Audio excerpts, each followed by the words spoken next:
Hello, Namaskar, Sat Sri Akal, Adab, and welcome to the 11th episode of Weekly Takes by Jagjit from New York. Based on your suggestions, I created 3 short episodes last week. A. International news, news about USA, and 1 fun fact about New York City. B. News about India, where we will also talk about the history of Bihar. C. News about politics in India, wherein we will specifically talk about the main opposition party, the Congress Party. And last but not the least, the all-encompassing video will also be available for your viewing. This is episode 11A. And again, thank you for liking your program Weekly Takes. More than 1,000 of you have become my subscribers. And last week, all my short episodes were viewed over 3,000 times. Let's begin. International news. In a surprise statement by US President Donald Trump, Israel and the United Arab Emirates, the UAE, reached an agreement called the Abraham Accord, which is a historic and a major breakthrough towards peace in the Middle East. President Trump brokered the deal. As per the deal, Israel and the United Arab Emirates have agreed to normalize their relations, with Israel agreeing to suspend its controversial plans to annex parts of the occupied West Bank.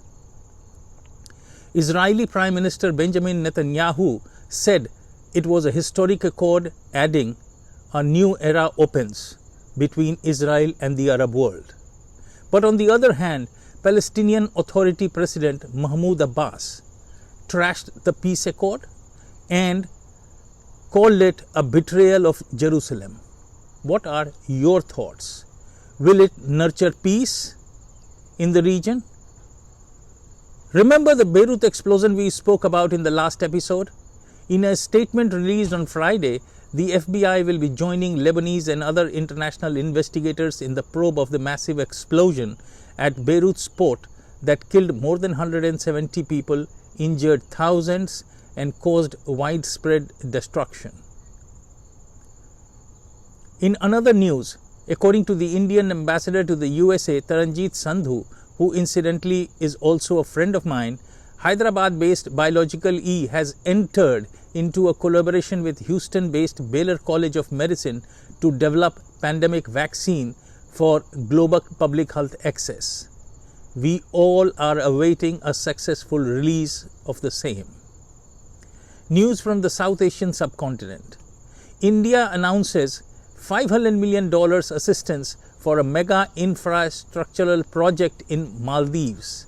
The 6.7-kilometer Great Malay Connectivity Project will be the largest civilian infrastructure project in Maldives, connecting Malé with 3 neighboring islands, Willingili, Gulhifahu and Thilafushi, which will help revitalize and transform Maldivian economy. The pandemic has disrupted the economy of the world.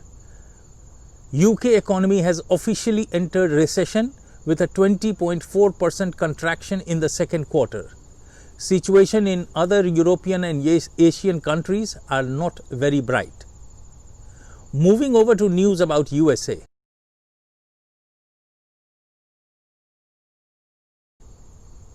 Elections are nearing, and so the news around it are heating up.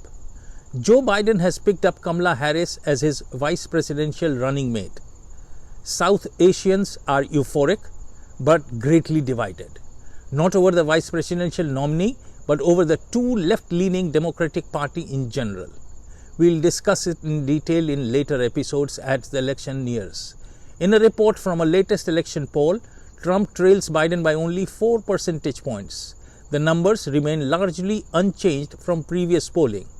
What the Democrat strategists should not forget that the polls looked similar around this time during the 2016 elections, and add up the impact of the Abraham Accord to it.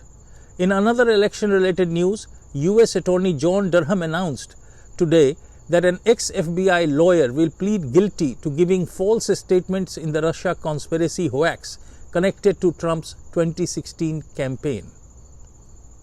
And now the one news about which every American wants an answer. when do we get our stimulus checks? We had discussed about it in the last episode, wherein I had posed a question. Do these politicians ever think about putting food on our table? Or to put it simply, do they ever think about us? The answer is simple, yes, they do think about us, but only when the elections come near and they need your votes. This is a reality which we must embrace.